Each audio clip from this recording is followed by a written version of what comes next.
राजनीतिक रिप्रेजेंटेशन मिले, SC ST को गवर्नर हो की पोस्ट हो, चाहे राज्यसभा की हो, किसी दल की हो, चाहे विधान परिषद की हो उनमें, चाहे मिनिस्ट्री हो उनमें, साथ साथ जातिगत जनगणना हो। जितना प्राइवेट सेक्टर है, प्राइवेट सेक्टर में जो है ना रिजर्वेशन की व्यवस्था एससी एसटी ओबीसी के लिए। अब हमारे जीवन का एक ही लक्ष्य है, इस देश में जिसकी इतनी संख्या बारी उसकी इतनी हिस्सेदारी के आधार पर, अंतिम व्यक्ति को भी उसकी संख्या के आधार पर हिस्सेदारी मिलनी चाहिए। धनधरती राजपाट में हिस्सेदारी मिलनी चाहिए। वो हम लोग राजनीतिक शक्ति बनाकर भी देंगे और वो हम लोग भाईचारा बनाकर। आप जानते हैं मैंने कभी जान की परवाह नहीं की और ना मैं कभी कर सकता हूं। मेरे खून का कि कतरा कतरा वंचित वर्गों के लिए अपने परिवार। मैं सरे की बात नहीं करता हूं, ना मैंने कभी ये प्रयास किया कि किसी तरह का सरे किसी को मिले। कुछ लड़ाइयां समाज हित में लड़ी जाती। मेरे कंधों पे भी जिम्मेदारी है कि कल जब समाज सड़कों पे उतरेगा, वो किसी भी उद्देश्य के लिए उतरे, तो उसका संरक्षण करना जरूरी। इतने बड़े समाज को मनोवादियों की कठपुतली बनने के लिए मैदान में नहीं छोड़ा जा सकता है।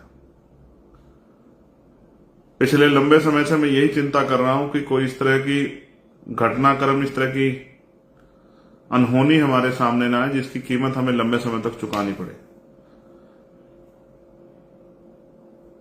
मेरी ये इच्छा है कि वंचित वर्गों का भाईचारा ना टूटे। 1000-2000 नौकरियां इधर उधर चली जाए, कोई फर्क नहीं पड़ता। मैं इस बात से असहमत नहीं, क्योंकि 2% सरकारी नौकरियां है, 98% प्राइवेट सेक्टर है। आप याद करो, मैं फिर दोहराता हूं, मैंने मांग की कि 98% प्राइवेट सेक्टर में एससी एसटी ओबीसी के लोगों को मौका दिया जाए, उनको रिजर्वेशन दिया जाए, रिप्रेजेंटेशन दिया जाए। आप याद कीजिए, मैंने मांग की कि लेटरल एंट्री जो है, जिसपे आज हम लोग जीते भी हैं, कि लेटरल एंट्री पे जो है के जरिए जो हमारा हिस्सा खाया जा रहा है, इसको बंद किया जाए। आप जिन जगह पे रिजर्वेशन नहीं है रिप्रेजेंट, मैंने उनके लिए मांग की। आप जानते हैं मैंने 1.5 साल पहले मांग की कि उन वंचित जातियों को जिनको अवसर नहीं मिल रहा, जब 10% आर्थिक आधार पर आरक्षण आप स्वर्ण जातियों को दे सकते हो, तो मेरे उस समाज को भी आपको मुख्य धारा में लाने के लिए, क्योंकि पिछले 10 साल से ज्यादा का समय हो गया है, 13 साल हो गए, आपने जातिगत जनगणना नहीं कराई, लगातार हमारी संख्या बढ़ रही है, तो संख्या के आधार पर हमारी हिस्सेदारी तय होनी चाहिए। तो इसलिए मैंने उन वंचित जातियों के लिए अलग से 5% आरक्षण की मांग, स्पेशली उन्हीं के लिए कि उनको मिले और उनके बच्चे भी कुर्सी पर आकर बैठे, उनको अवसर मिले, इसलिए मैंने उनके लिए मांग की। लेकिन आज मेरे कंधों पे जिम्मेदारी है कि जब समाज उतरे तो उनके साथ कोई अहित ना हो, उनको कोई नुकसान ना पहुंचे, इसलिए हमने ये किया। और ये हमारे आंदोलन का प्रथम चरण है, जो ये मंच समाज ने बुलाया है।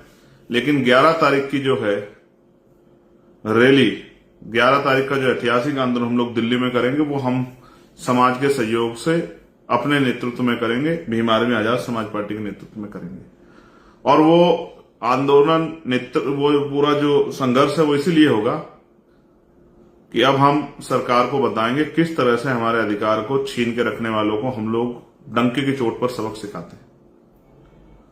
अब अगर सरकार किसी स्वार्थ में करना ही चाहती है, तो अब सरकार को फिर हमसे निपटने के लिए संवैधानिक तरीके से, हमसे निपटने के लिए, हमारे संवैधानिक आंदोलन निपटने के लिए तैयार भी रहना पड़ेगा। इसलिए मैं इस लाइव के माध्यम से अपने साथियों को यह भी बता देना चाहता हूं कि कल आंदोलन का प्रथम चरण है जो समाज ने बुलाया है। इसके बाद दूसरा चरण 11 सितंबर को दिल्ली में है। फिर आगे क्या करना है वो भी लगातार मैं आपको बताता रहूंगा। मैं तो चाहता था कि इस पर एक ओपन डिबेट हो। वो जातियां जिनको नहीं मिला है और जिनको मिला है, वो सब लोग आपस में बैठ के, हमें तीसरे व्यक्ति की जरूरत नहीं थी कि कोई हमारे बीच में तीसरा व्यक्ति आके फैसला करे। हम वंचित वर्ग के लोग आपस में बैठ के फैसला करके, जो वास्तविकता में इसके पूरे रिसर्च को जानकर हम आपस में बैठ के इसको निपटाते कि भाई ये किस तरह हमें आगे बढ़ाना है, किस तरह से हमारे अंतिम व्यक्ति को भी अवसर मिले। मैं इस बात से सहमत हूं और मैं आपको विश्वास दिलाता हूं, अपने डीएससी समाज को भी ये विश्वास दिलाता हूं कि हम लोग इसके बाद भी बैठेंगे, बैठ के चर्चा करेंगे। जिसको अवसर नहीं मिला उसको अवसर मिले, इसके लिए हम लोग संकल्पित हैं। मैं वचन देके कहता हूं कि इसके लिए हम लोग संकल्पित हैं। लेकिन मैं नहीं चाहता कि भाई भाई दुश्मन ने जिस तरह भाई भाई के सामने खड़ा कर दिया, अगर दुश्मन वास्तविकता में हमारा हितैषी होता तो जब 10% स्वर्ण जाते को दे सकते हैं आर्थिक आधार पे, तो सबसे पहले उन वंचित जातियों को देना चाहिए था जिनका अब तक आज तक कलेक्टर नहीं बना, देना चाहिए था। लेकिन सरकार की ये कोई मंशा नहीं है। आप जानते हैं किस तरह के फैसले और किस तरह से सबसे ज्यादा चुनावी लाभ लेने के लिए किस तरह से जो है प्रेस कॉन्फ्रेंस की गई। आप और मुझे सब लोगों को नजर रखनी चाहिए, और किस तरह सरकार के लोगों ने हमारे लोगों को आपस में भड़काने के लिए झूठे जो है अपने लोगों से पुतले फुकवाए, तमाम तरह की चीजें करी। ये भी किससे छिपा हुआ नहीं। मगर मुझे देखो, मैं फिर कह रहा हूं, जिनको लग रहा है मिल रहा है उनको वो उत्साहित है, जिनको लग रहा है कि कुछ जा रहा है, दोनों ही समझ नहीं पा रहे हैं। लेकिन मैं आपको विश्वास दिलाता हूं, कुछ भी हो जाए मैं इस एकता को भी नहीं टूटने दूंगा। और इस चुनाव के इस आंदोलन के बाद आप देखना, हम लोग जिले वाइज प्रदेश वाइज बैठ के आमने सामने चर्चा करके और एक दूसरे को सुन समझ के, हालातों को सुन समझ के फैसले लेके मिलके अपने भाइयों की रिश्तेदारी के लड़ेंगे। लेकिन कल का दिन मेरे लिए इसलिए महत्वपूर्ण है कि इस समाज का एक कार्यकर्ता होने के नाते समाज के किसी व्यक्ति का हित ना हो। तो मैं सबसे पहले डीएससी समुदाय के हमारे जो भाई हैं उनसे हाथ जोड़ के कहूंगा कि वो किसी के बहकावे में आके, किसी के चढ़ावे में आके, किसी के षड्यंत्र या किसी के हाथों कठपुतले ना बने। जिस तरह आप लगातार मांग कर रहे हैं संवैधानिक रूप से, आप अपने आंदोलन को लगातार चलाइए, और समाज ने जो आंदोलन बुलाया है इसको भी शांतिपूर्वक तरीके से होने दें। दूसरा, फिर मैं जो लोग कर रहे हैं उनसे भी ये कहूंगा जो इस आंदोलन में शामिल हो रहे हैं कि वो शांतिपूर्वक रूप से, भीम आर्मी के लोगों को तो मैं जानता हूं, वो तो संवैधानिक रूप से पालन करते हैं, संवैधानिक मर्यादा में रहकर आंदोलन चलाते हैं, उनकी शक्ति को मैं समझता हूं। आजाद समाज पार्टी के लोग बड़े अनुशासित हैं, लेकिन मैं बाकी संगठन से भी ये कह रहा हूं कि वो भी अनुशासन में रहकर अपने ज्ञापन दें, अपनी शक्ति का एहसास कराएं, संवैधानिक मर्यादा रखें, किसी पर टीका टिप्पणी ना करें। और जो मैंने code Bhim army Azad Samaj party के लोगों को दिए, जिन कोड के जरिए मैंने आपको बताया है, क्योंकि हम एक संगठन चलाते हैं और हमारे संगठन की एक आइडियोलॉजी और हमारे कुछ नियम कानून है, जो मैंने अपने लीडर्स को कल पिछले 2-3 दिन में लगातार, हमने पिछले 3 से 4 दिन में, 4 दिन लगे हमें, आप लोग जानते हैं, लगातार डिस्ट्रिक्ट की, स्टेट की मीटिंगें करने में, कोर कमेटी की मीटिंग करने में, कई मीटिंग करके ये फैसले हुए हैं समाज हित में। तो जो कोड मैंने आपको बताया, उस कोड के जरिए आप किसी भी विरोधी को पहचान सकते हैं। जब भी आप उस कोड को अपनी टीम से कनेक्ट करेंगे, तत्काल आपके बीच में अगर कोई बहरूप या नीला पटका पहन के आ गया है, टोपी लगा के आ गया है, उस तरह की वो कर रहा है, और जिस तरह से मैंने सीक्रेट कैमरों को आपको बताया कि वर्किंग करनी चाहिए, पुलिस हो या कोई भी हो, जो भी आपके साथ अवैधानिक काम करेगा या अवैधानिक कोई भी प्रयास करेगा, एकदम वो पकड़ा जाएगा। जो भी ऐसा व्यक्ति पकड़ा जाए उसको आप तुरंत पुलिस को दें, उसकी वीडियो बना लें, क्योंकि हमारे भाइयों के, मैं अपने भाइयों को आमने सामने आने ना आए मेरे भाई, इसलिए मैं डर रहा हूं।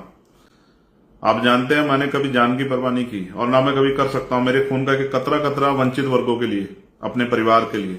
लेकिन इस परिवार को एकता बनाने मुझे बहुत समय लगा है। मैं इस समाज के लिए जी रहा हूं, मेरा और कोई लक्ष्य नहीं है। इसलिए मैं आपसे कह रहा हूं,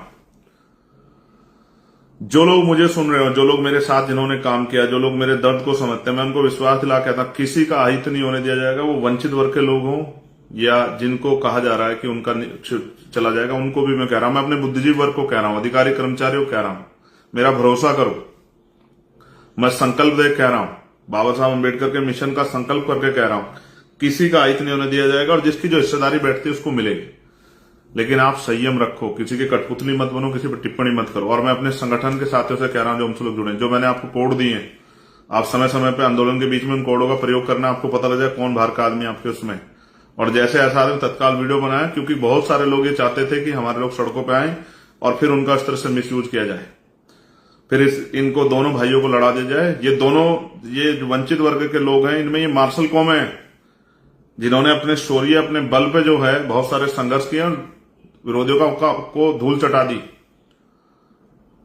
दुश्मन आपकी ताकत से डर गया है, इसलिए आपको बांटना चाहता है। और मेरा एकमात्र जो उद्देश्य है, वो महान पुरुषों का जो सपना था कि हर व्यक्ति तक बुनियादी सुविधाएं पहुंचे और सबको सम्मान का जीवन मिले। मैंने कई बार आपसे कहा, क्या मिलता है बजट में हमें, कौन कितना हितैषी आप जानते हैं। मैंने अलग से सफाई कर्मचारियों के लिए बजट की मांग की थी कि उनको उतरना ना पड़े। मैं सिर्फ अपने लोगों के प्रति हूं और कुछ नहीं। इसलिए मैंने जो अपने संगठन के लोगों को जो कोड दिया, और एक और हमने इस लड़ाई को ऐसे लड़ जाकर हवा में समर्थन कर दिया, ये हो गया वो हो गया।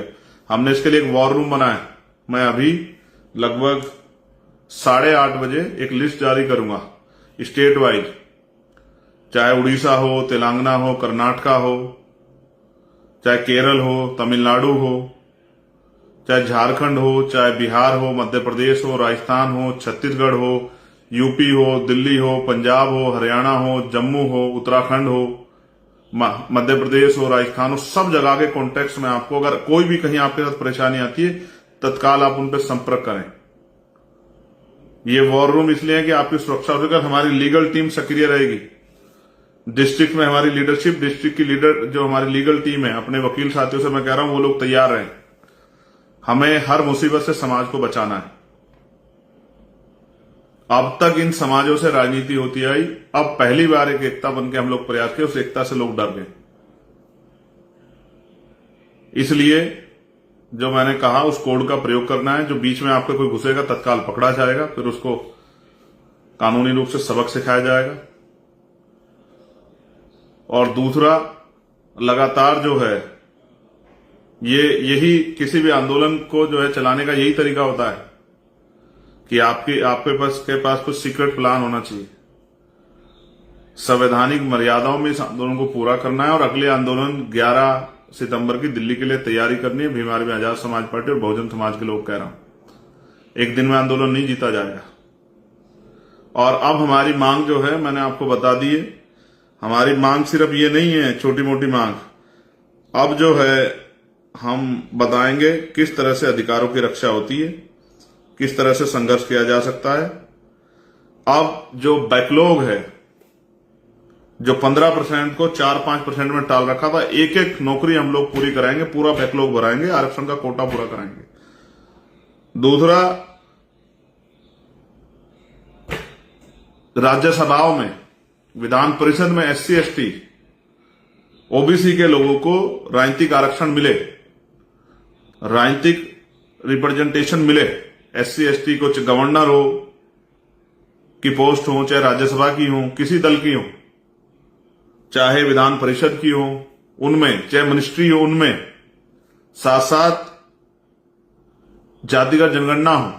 जितना प्राइवेट सेक्टर है, प्राइवेट सेक्टर में जो है ना रिजर्वेशन की व्यवस्था SC ST OBC के लिए। अब हमारे जीवन का एक ही लक्ष्य है, इस देश में जिसकी इतनी संख्या बारी उसकी इतनी हिस्सेदारी के आधार पर अंतिम व्यक्तित्व को भी उसकी संख्या के आधार पर हिस्सेदारी मिलनी चाहिए। धनधरती राजपाट में हिस्सेदारी मिलनी चाहिए। वो हम लोग राजनीतिक शक्ति बनाकर भी देंगे और वो हम लोग भाईचारा बनाकर भी लेंगे।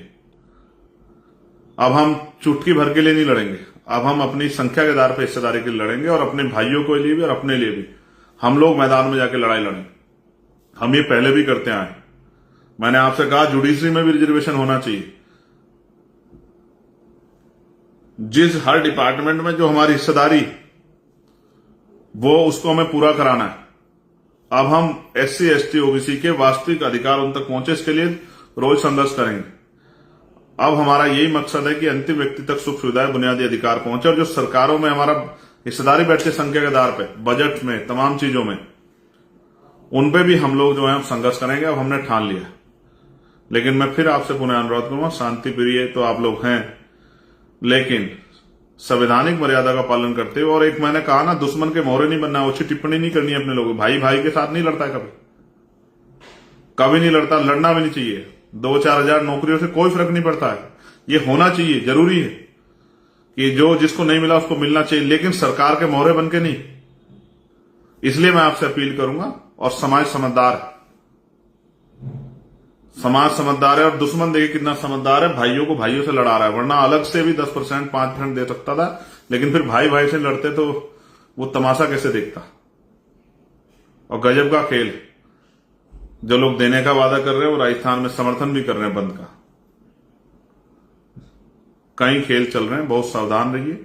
मैं राजस्थान के साथियों से, मध्य प्रदेश के साथियों से, उत्तर प्रदेश, हरियाणा, पंजाब के साथियों से, उत्तराखंड, दिल्ली, बिहार और झारखंड के साथियों से, तमाम नॉर्थ की बेल्ट से, तमाम साउथ की बेल्ट से ये आपसे प्रार्थना करूंगा।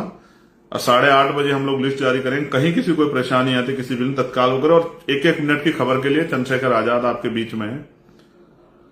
हर उसके लिए कहीं शासन प्रशासन अगर गुंडाई करेगा, उनसे लड़ने के लिए, सब चीजों के लिए आपके 24 घंटे बीच में है। लेकिन उस लिस्ट के लिए आप तत्काल जो है संपर्क करें और कोई भी बात हो तत्काल बताएं। लेकिन बहुत जिम्मेदारी समझदारी से संवैधानिक मर्यादा का पालन करते हुए शांतिपूर्ण तरीके से अपने ज्ञापन दें और अपने विरोध को दर्ज कराएं। आपने मुझे सुना। आप सभी के लिए मंगल कामनाएं। जय भीम, जय भारत, जय संविधान। आप सभी के लिए मंगल कामनाएं। बहुजन समाज जिंदाबाद, आजाद समाज पार्टी जिंदाबाद, भीम आर्मी जिंदाबाद और मेरा हर एक व्यक्ति भाई परिवार जिंदाबाद। आपका कार्यकर्ता, आपका भाई चंद्रशेखर आजाद। जब तक महान पुरुषों का सपना पूरा नहीं होता तब तक हम लोग रुकने वाले नहीं है और दुश्मन की किसी साजिश को हम लोग कामयाब नहीं होने देंगे। धन्यवाद।